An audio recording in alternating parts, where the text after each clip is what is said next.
you can imagine for yourself that these people were hit just as hard as these vehicles, and their bodies absorbed an enormous impact. So the trauma to them was really extensive.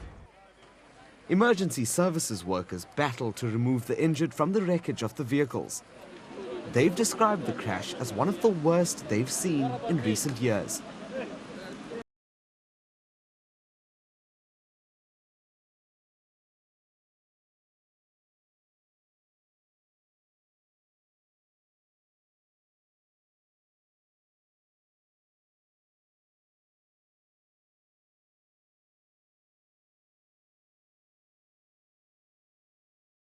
That should have been us. I was going to be there where that Jetta was standing, because I would have pulled off. Would have been the first one that the truck knocked, and I told my wife, we're lucky, we're saved.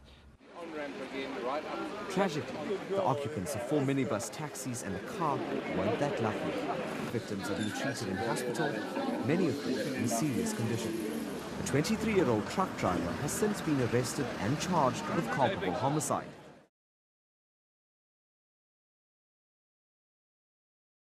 "23 years old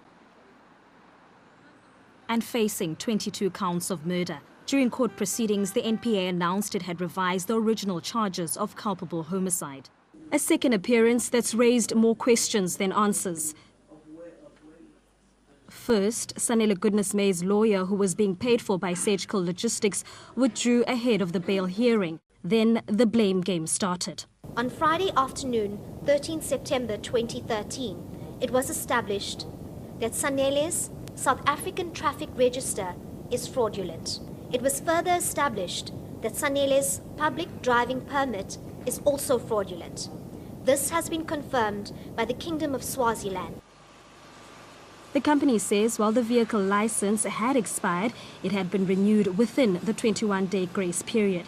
While police continue their investigations, it seems the battle lines have been drawn. May will have to wait until the 8th of October for a formal bail application that will be tabled by his new legal representatives. Police investigations are continuing. The bail application of the truck driver involved in the deadly accident on Fields Hill Road in Pinetown last month has been postponed to next Wednesday.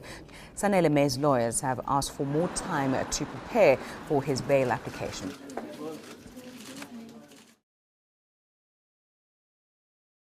2 to 3 kilometre stretch of road going down towards Pinetown, especially going downhill. Cars gather speed if they have mechanical problems, causing a lot more damage to cars or trucks. Last year, the Upper Highway community formed a task team which commissioned a report on the suitability of the M13 for heavy vehicles. Experts concluded that the N3 was a safer option, and area councillors urged the Transport Department to immediately ban trucks from the M13. But in an official reply, the department said it did not support the restriction, sparking criticism from the community. The department did not respond to requests for comment. Residents are calling for heavy-duty trucks to be banned from the notorious M13 during peak hours. They claim truck drivers have posed a threat to locals for years, using alternative routes to avoid the 30 Rand toll fee. So we must reintroduce freight lines from the harbour to Johannesburg so that we reduce the number of trucks that are carrying heavy loads.